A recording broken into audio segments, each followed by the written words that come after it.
Friends, welcome to my channel learn with basic.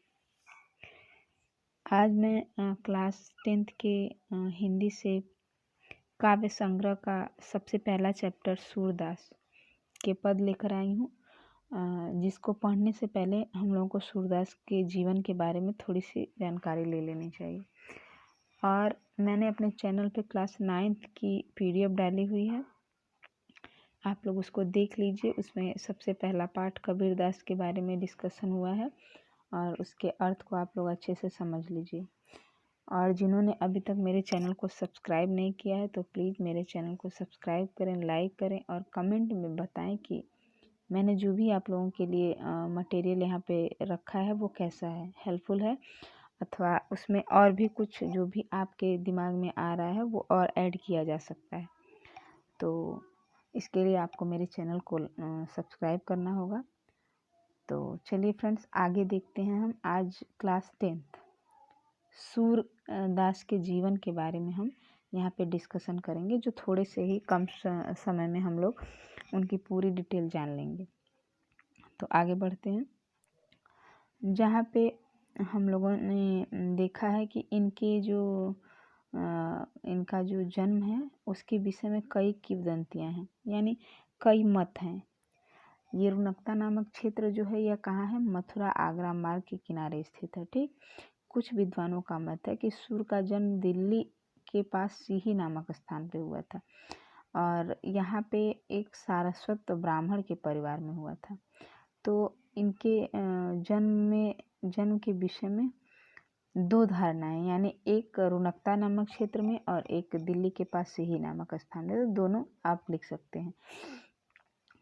और एक और बात है कि रामचंद्र शुक्ल के मतानुसार सूरदास का जन्म 1540 संवत 1540 के सन्निकट और मृत्यु संवत 1620 ईस्वी के आसपास माना जाता है। यानी इनके जन्म और मृत्यु को लेकर कई धारणाएं हैं, जिसे हमको समझना होगा और उस पे सत्य साक्ष्य न मिलने की वजह से ये धारणाएं बनी हुई हैं। तो उसको समझते हुए हम लोग देखते हैं।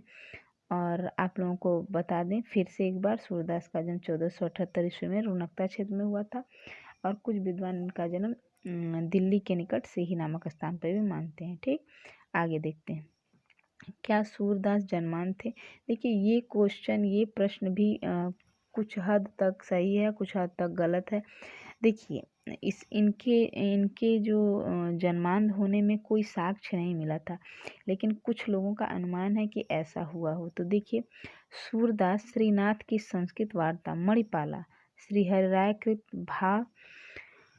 भाव प्रकाश की श्री गोकुलनाथ निज वार्ता आदि ग्रंथों के आधार पर जन्म के अंधे माने गए हैं। यानी इन लोगों ने इनको जन्म से अंधा माना है। ठीक, लेकिन राधा कृष्ण के रूप सौंदर्य का सजीव चित्रण, नाना रंगों का वर्णन, यानी अनेक प्रकार के रंगों का वर्णन करने के कारण सूक्ष्म पर्यवेक्षणशीलता, यानी सूक्ष्मता से उन्होंने अपने पदों में श्री कृष्ण की बाल लीलाओं का, वहाँ के पर्यावरण की, वहाँ के मौसम की, वहाँ के फूल पत्तियों की इतनी सूक्ष्मता से वर्णन की है कि कोई कह नहीं सकता कि वो अंधे थे तो उन्होंने ऐसा किया हो।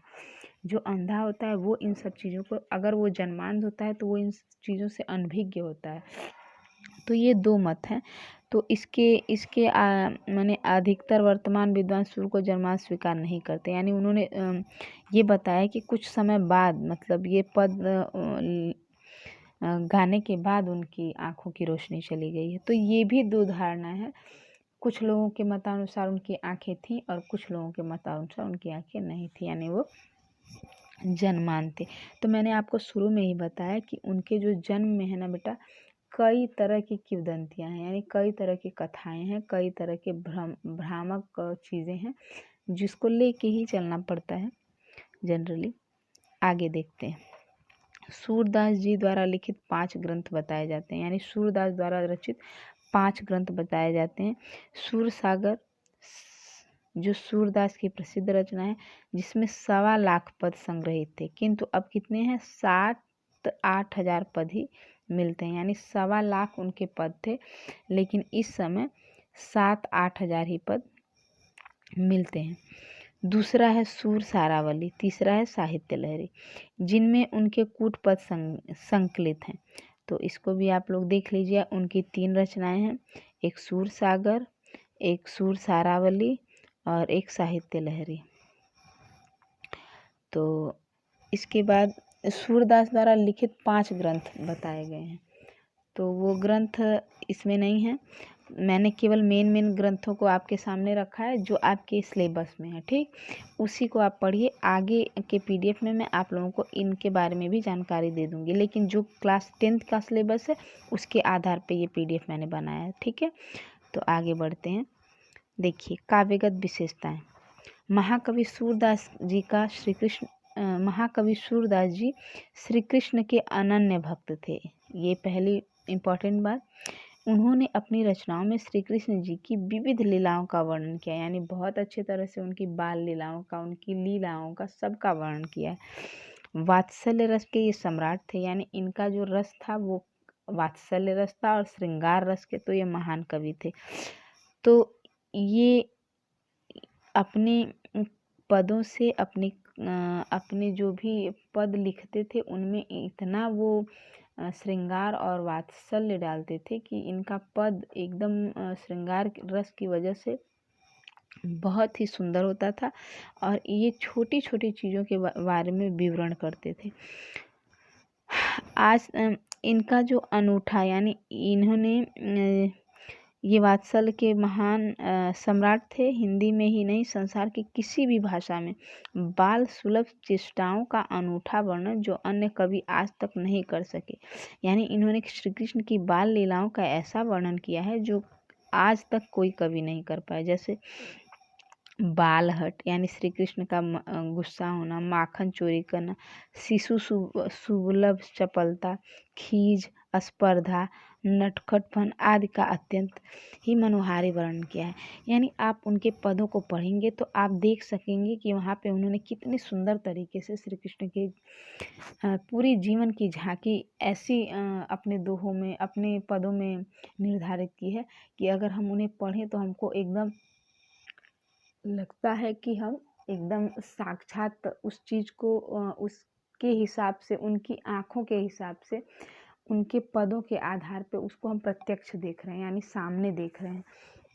तो ये थी सूरदास जी के जीवन परिचय के बारे में, यानी उनकी जीवन से जुड़ी कुछ चीज़ें जो मैंने आप तक रखी थी। इसको आप पढ़ लीजिएगा, 2-4 बार पढ़ेंगे सारा याद हो जाएगा। इसके बाद मैं उनके पदों की व्याख्या लेकर आऊँगी जो मेरी नेक्स्ट वीडियो में होगी। तो आप लोग उसको प्लीज़ देखिएगा और इसको याद कर लीजिएगा। इसको थोड़ा सा बस 1-2 बार आप लोग रिवाइज़ कर लेंगे तो आप लोगों के दिमाग में हो जाएगा। और अगर अभी तक आप लोगों ने मेरे चैनल को सब्सक्राइब नहीं किया है तो प्लीज़ मेरे चैनल को सब्सक्राइब करिए, शेयर करिए, लाइक करिए और मेरे टेलीग्राम चैनल से भी जुड़िए। इसमें आपको ये सारी PDF जो है वो फ्री अवेलेबल है, यानी आप उसे जाके वहाँ से पढ़ सकते हैं, उसे डाउनलोड कर सकते हैं, उसको समझ सकते हैं। अगर आपका किसी भी चीज़ का माने आप बता सकते हैं, उसमें अपने सुझाव दे सकते हैं, तो उसके लिए आपका स्वागत है।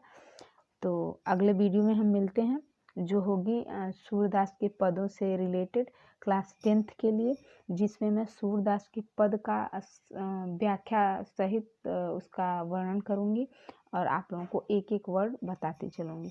तो ठीक है, तब तक के लिए धन्यवाद।